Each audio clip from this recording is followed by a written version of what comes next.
Da da da da doop. Here we are. There we are. We are live with Caitilin Twain. The I can throw me off. It definitely threw me off. I think I have it typed wrong on some platforms, but I apologize for that. Dr. Twain, right? You're a doctor. Doctor No, physical I'm therapy? not a doctor. Nope. No. Nope. No. Okay.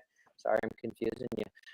We have a lot of authors. We have a lot of authors, guys. This is the Healthy for Life series, just above Caitlin's head on the left side. If you see it up there, that little light bulb. No, other side. The compute. The Okay.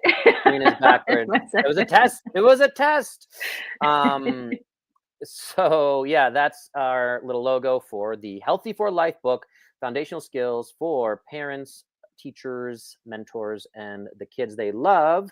You guys can go get the book. We are recording this on February 8th, 2025. Yeah. We released earlier this week. We got all I got sorts of cool. mine. There it is. Yes, nice. Came I don't this have my copy. morning. It's nice to have an actual hard copy. It's fun. Yeah. I'm doing the bulk order, so mine's going to take a little longer. I'm going to get a couple hundred books, hand them out Nice. to my enemies. No, we are going to do a quick shout out to my sponsor here, LMNT, Element. Stay salty, drinkelement.com. Have a little sip. The best electrolytes on the market. Not sure if you've tried these, Caitilin. I have. Awesome. Have you tried all the flavors? Yeah. There's 8 primary flavors. I have tried. I actually have a subscription because I got a free sample pack and was so surprised how much just more alert I felt. Like the cognitive difference was awesome. Funny I got how fairly electrolytes help. Yeah. So anyway, I've got all the little travel packs scattered about in various bags and such. So no, I'm a fan. That's right, folks. You heard it here. Go Stay get salty, your sample pack. Stay salty. That's right. So go on there, use my link. You get a free sample pack of all 8 flavors if you use my link, drinkelement.com/fitcare. That should be in any show notes. You guys are listening, watching this.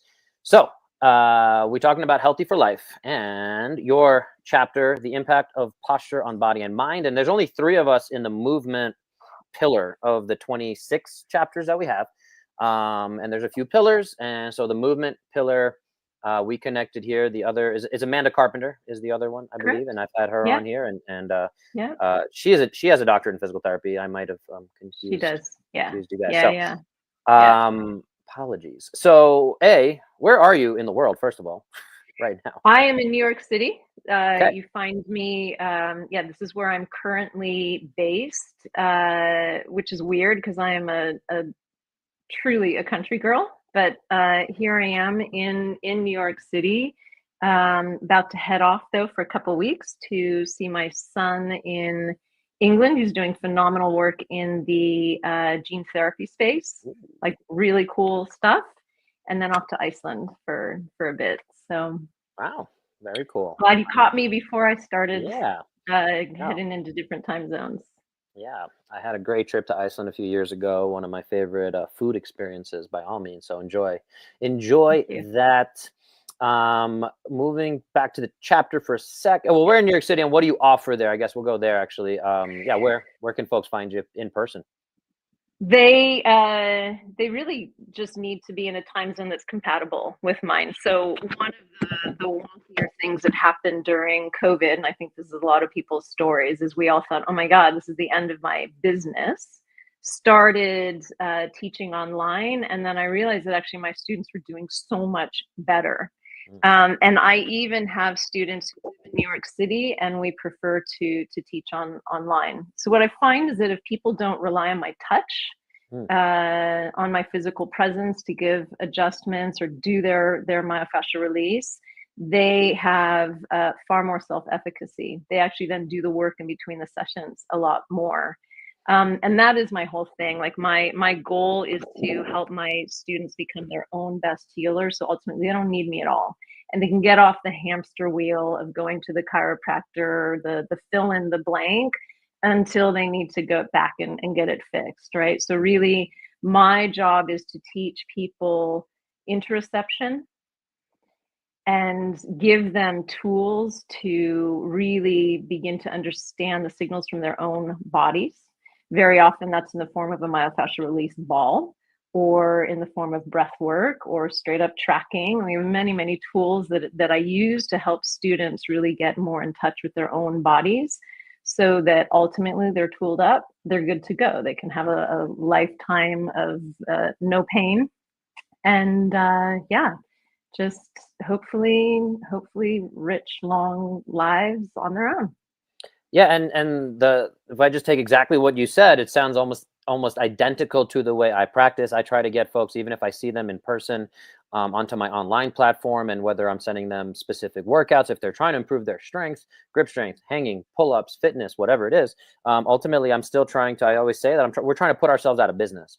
Totally. We don't want to have those folks rely on us, and I don't think we're ever going to be in a shortage of humans who need Nope. our assistance. And In fact, we gotta move people along so there's room for the right. next ones, and right? and Yeah. and that's the name of my business here in Colorado. But also, again, I see folks all virtually as well. And even if I see them here, like I said, I try to get them on that online platform as soon as possible. But it's fit care, and if you focus on your fitness, you can avoid the healthcare space. It sounds like you're kind of doing that same thing. Totally. We're trying to build that in Absolutely. independence. And yes, I utilize a lot of these same concepts. And I listened to a few of your videos. And what was the name of your channel? I know it's your name, Caitlin Twain, but Yeah. what was there was another name, the fancy name. So before I switched over to using my name for my business, and actually it was that tricky third eye that made me be like, Hmm. no, no one will ever find me. So I should come And up it with took me a while another. to find you on I know. LinkedIn, as we know. Yeah. Exactly. So it was Azrea Lifestyle, which turns out was no easier for Hmm. people to find. And so yeah, there's some older stuff out there with the yeah, that older name, but I'm now just going by my own simple name. And then I've even simplified it to just C Twain. So my website is ctwain.com. Um, and I also developed what I'm just calling the C Twain method, which is just basically the main pillars of what I'm teaching, which starts at mindset, because you cannot get healthy and well if your head is not in the right place. If you don't believe that your body is an amazing, brilliant, self-healing organism, and that you don't need a doctor, a guru, etc., to really get well. And then I teach the power of rest, because I find that especially these days, certainly in New York City, and a lot of my students are doers, they don't rest enough. They don't let their body repair. They don't understand quite how much energy it takes the body to repair and to get well, especially when they're sick.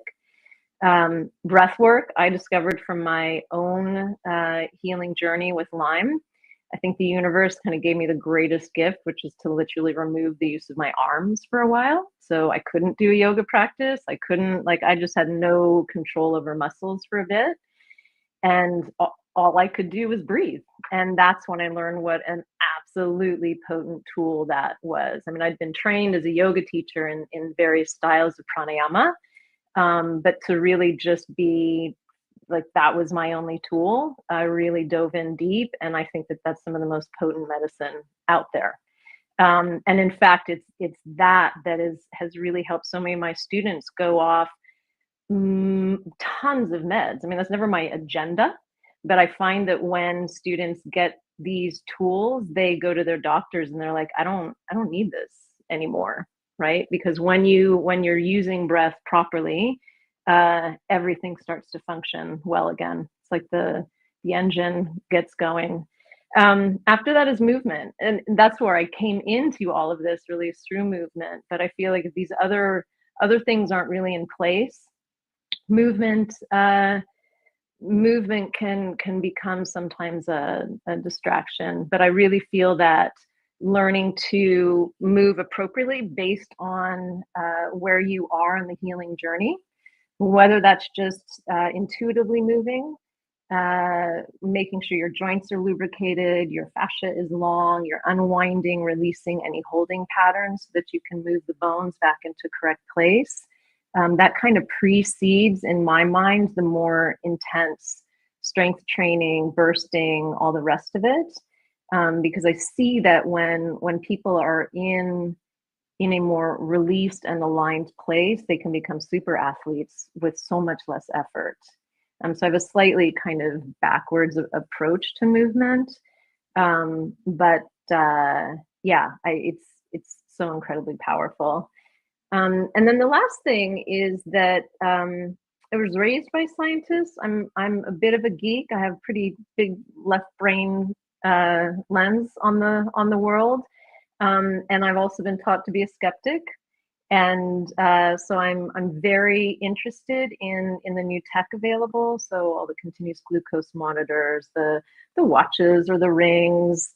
Heart math is something I'm leaning into big time because I just find it so fascinating. So these things that give us real time feedback, so that we can relearn how to understand our body signals because we've been so well trained you require a doctor, you require a pill, you require whatever, right? And we're so out of touch with our own body's signals that these gizmos are sometimes extremely helpful. And I also, especially in the nutrition space, I mean, I know you're also a follower of Peter Attia, and I love his rants against all of these, like, the latest perfect food or the thing to avoid, etc. It's like, meh, maybe let's track it, let's check it out.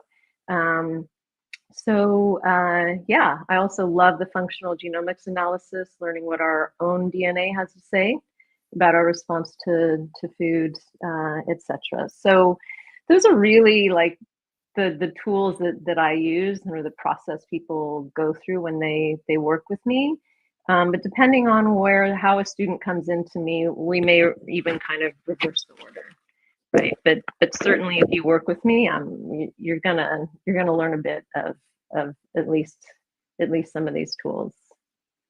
Yeah, very exciting. And so you're talking about the title of your chapter, Impact of Posture on Body and Mind. Without giving away the full chapter here, folks should definitely go get that book on Amazon. Healthy for Life, and you can just search Alana. There's another Healthy for Life. I don't know if you've had this problem. I had a friend. I did see that. Yeah. I had a friend who was like, "Hey, look, I ordered the book," and then he sent me the screenshot. I'm like, "That is the other Healthy for Life," and I think it's a cookbook or a nutrition guide or something. But anyway, so yeah, back to your chapter, the impact of posture on body and mind. Again, somebody listening, somebody walking, somebody driving their car right now listening to this, maybe they're sitting up a little bit more, maybe they're pushing themselves back into that headrest, that posture piece. I guess tell us a little more what posture means to you, and kind of what your obviously folks can think of a terrible posture, slumped over a computer, bad rounded shoulders forward, rounded forward shoulders. I'm assuming we can talk about Yanda and geek out on Vladimir Yanda and forward head syndrome and cross body syndrome, upper syndrome, lower syndrome, all the fun things. So all of it. Yeah. Let's come back to what posture means to you, and if you want to redefine that for anyone listening right now. Yeah. So posture to me is when our bones, see, I told you my ears were just going to eject these things. She lost her earpiece. Can you still hear me okay? Should I get it? Yeah, it's fine. It's fine. Okay.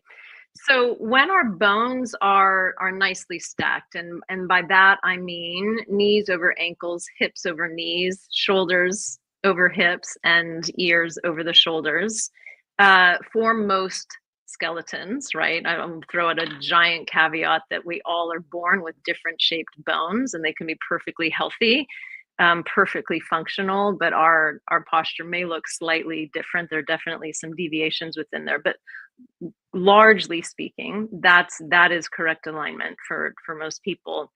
What that means is all muscles are working appropriately.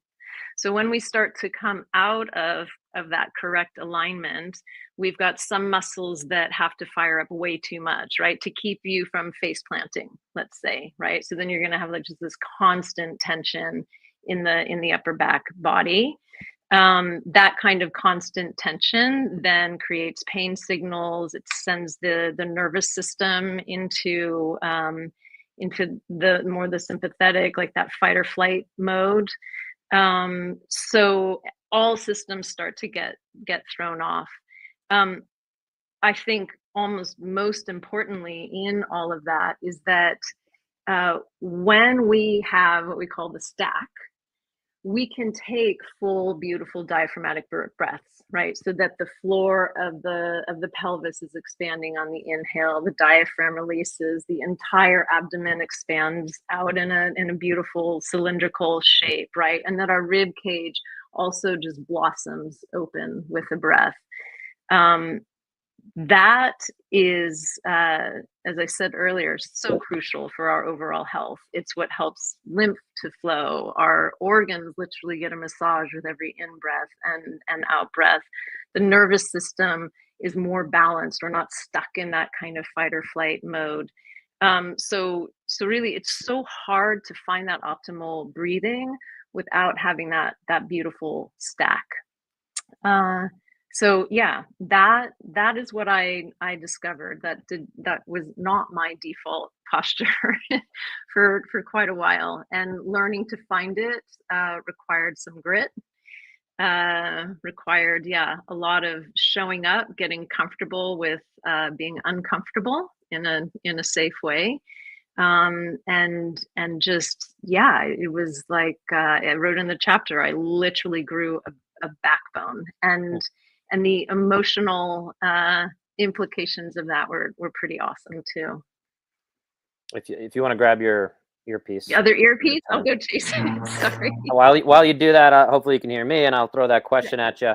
So a little rapid fire based on posture, and I think a lot of folks, hopefully listening, might resonate with some of these concepts that I've heard. I tend to hear, oh, this other clinician, again, we can throw certain professions under the bus where it tends to be, I'm just going to say chiropractors, and sometimes physical therapists come back. And so what do you think of this term when someone comes in and says, hey, so-and-so told me I have a limb length discrepancy when it comes to maybe contributing to their pain or things like that? Just that term limb length discrepancy. Let's put a little maybe science behind that one.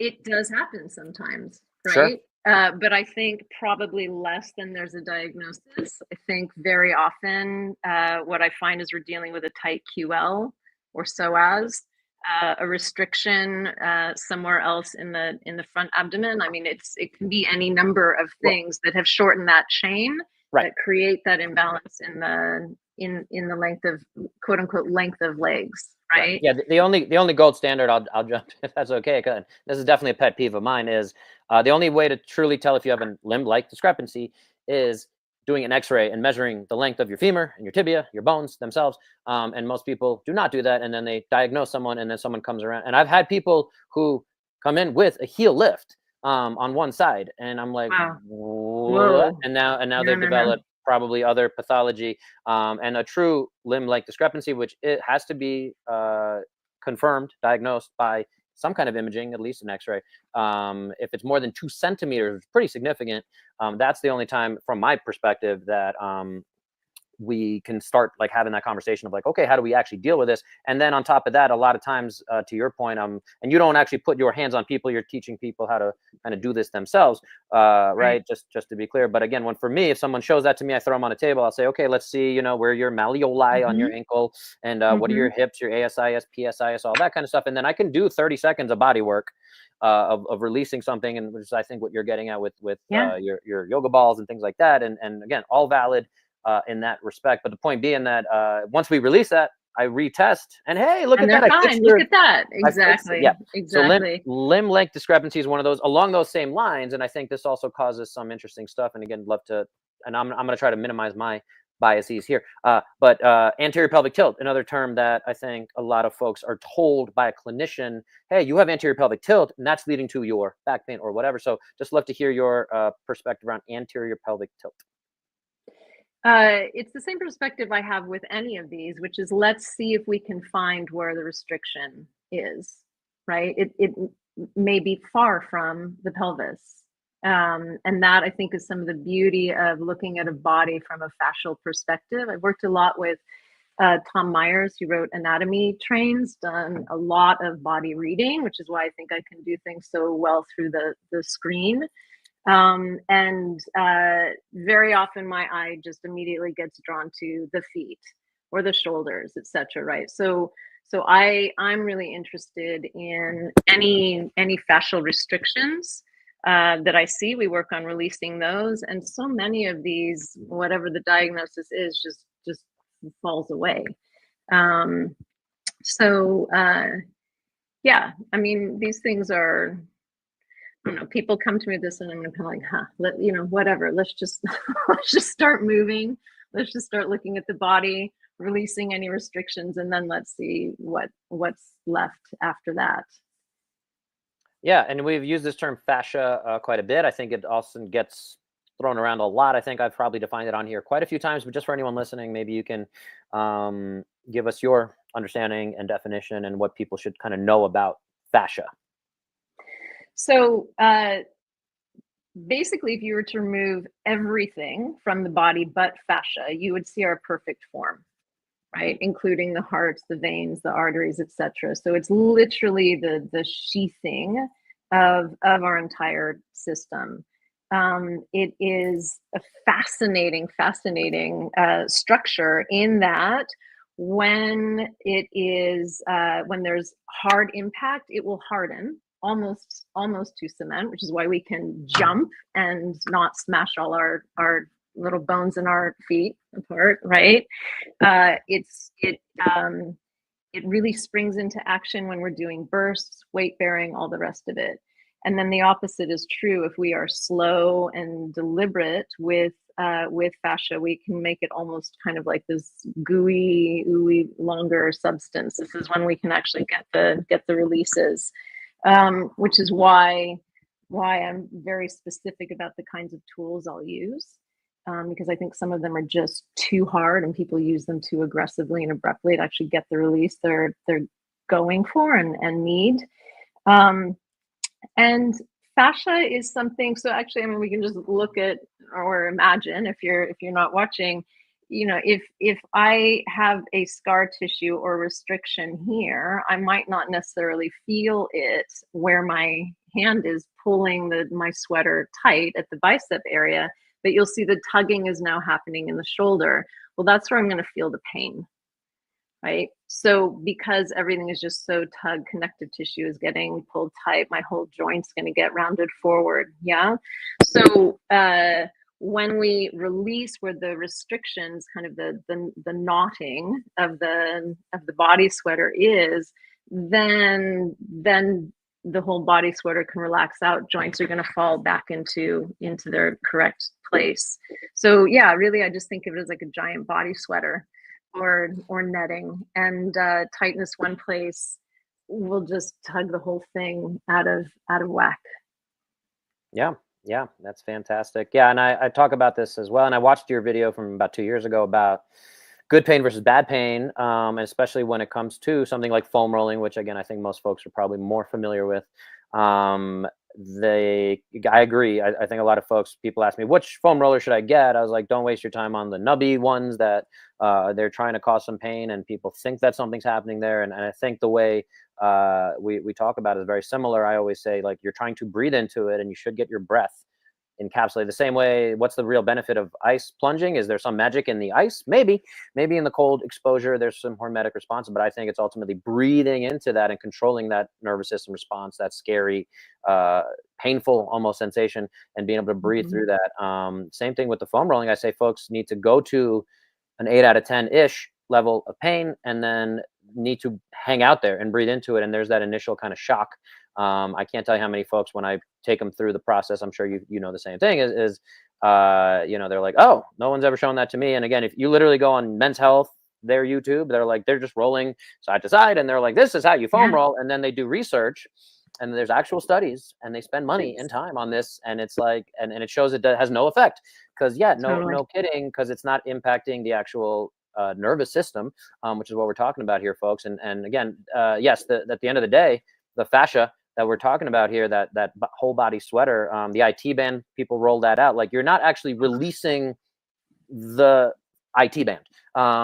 It's more that your brain is letting go of that tension there, is the way, to the way Caitilin described it, is, it can solidify into concrete basically, and then it can soften depending on how, we're talking to it. So communicating with that and that kind of inherent understanding of the body. So yeah, I love that the way you're phrasing it. I think we're speaking the same language, so it's awesome and exciting. And I'm very excited to hear the feedback we're going to get from the slight differences in our chapters and things like that, of also speaking the same language and coming at it from some different perspectives. But yeah, still coming back to the science and what can we actually kind of prove. So very, very fun to speak that same language. Absolutely. Love it. I love your chapter too, by the way. I just read this morning. Yeah, very good. Thank you. Very Appreciate good. it. Yeah, and I'm always open to. My chapter was about movement vital signs for anyone who hasn't gotten the book yet. Again, go to Amazon. Healthy for It's Life. great. Read it. Find Awesome chapter. yeah, it's and the whole book. I think you know, as much as we're part of the project, I really do and am excited. And thank you, Dr. Alana and the Brave Healer publishers and Laura DeFranco. They're all putting that together. But I'm very excited to see. You know, we have such a variety of topics, stuff that I think we all kind of talk about, and just nice to see that all coming together. We have our quantum biomechanics chapters, which is very cool, different like way to look at it. Then you have your talking about sleep, talking about toxins in the environment, all these things that I think, again, most of us talk about. We have chapters on breath, on sleep, on all these different aspects. And again, it's really cool to see it all come together. And again, I'm excited to see how folks are able to utilize that, and this community that we're building hopefully continues to grow. And yeah, we're able to even bring in other practitioners into the fold and have these conversations. And again, push things like you mentioned your son doing genetic genome therapy. Yeah. there's It's such a cool field, man. It's just wild the stuff he's working on. Yeah, very exciting. Yeah, I'm excited to hear about that. Maybe we have to do a part 2 or bring him on to talk about some of that would that be and how it relates to the body. amazing. Yeah. But I want to wrap it up there, and again, give us anywhere folks can connect with you, and any other closing messages you want to leave folks with. So people can reach me through my website, ctwain.com. I'm also trying to get better about showing up on social media. I do have many things that just kind of guided movement, breath work, mindset sessions that I'll be releasing there. So you can definitely find me under Caitilin Twain, both on Instagram and Facebook. And you know, we didn't really talk about it much, but I mostly want people to understand that pain is not a normal or required part of being a human, especially as we get older. That's an absolute fallacy. And I think even, yeah, I mean, again, there are some kinds of pain, you know, where you're throwing in that extra rep, pain of just sitting with yourself for a while and seeing what that's like.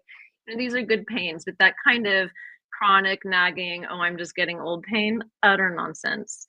And I think if you just kind of slow down, give your body some rest, learn to move with your breath, it's absolutely possible to live pretty pain-free and active way into long age. I'm 53. I just spent an hour doing ground combat and then another hour doing Krav Maga. And we all get back onto line one, huffing, puffing, and I recover in half the time 20-year-olds do. And it's just because I know how to breathe in the stack, you know. And I take care of my body. And yeah, that's just I want people to know. Just because you're getting older does not mean that pain is inevitable and that you have to be any less active. I love that. And yeah, I always say it's very common, but it is not normal. And again, the other saying, I think I won't take credit by any means, any credit for it, but the saying that goes out that I'm sure, again, you're familiar with is you know, pain is just a signal. It's a signal saying, hey, your body's, you know, you have pain in your elbow, you have golfer's elbow or whatever. And it's like saying, hey, I don't like that. I don't like that. And then people are like, oh, well, then I start swinging and I warm up and then it goes away. It's like, well, yeah, you can't ignore that. And I think I heard either you say it or Laura say it on your guys' episode of, you know, if you don't listen to those whispers, they become yells. And totally, you know, yeah. your body says, hey. And sometimes that takes 10, 20, 30 years to develop. And that's great if you can keep compensating and that's how you want to live. You know, we're not going to judge you, but at the same time, we're here to, I think, share that message that, you know, it doesn't have to be that way. And any of those little aches and pains, sometimes you can erase in literally 5 minutes with a therapy ball, knowing what you're doing. You know, something people have been walking around for years, in 5 minutes, I can clean it up. It's, yeah. So yeah, people need to know this. They need to believe it. 100%, 100%. Fantastic message to leave us with. Appreciate that. So everybody, go get the Healthy for Life book again on Amazon. Go connect with Caitilin.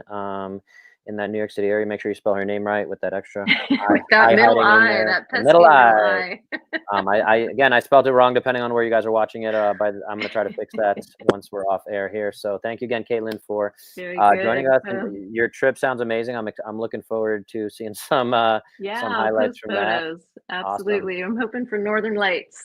Oh yeah. I know I got at least 1% better talking to Caitilin today. I hope you guys did too. And don't forget to take care of that health and fitness. And if you focus on your fitness, you can avoid the healthcare space.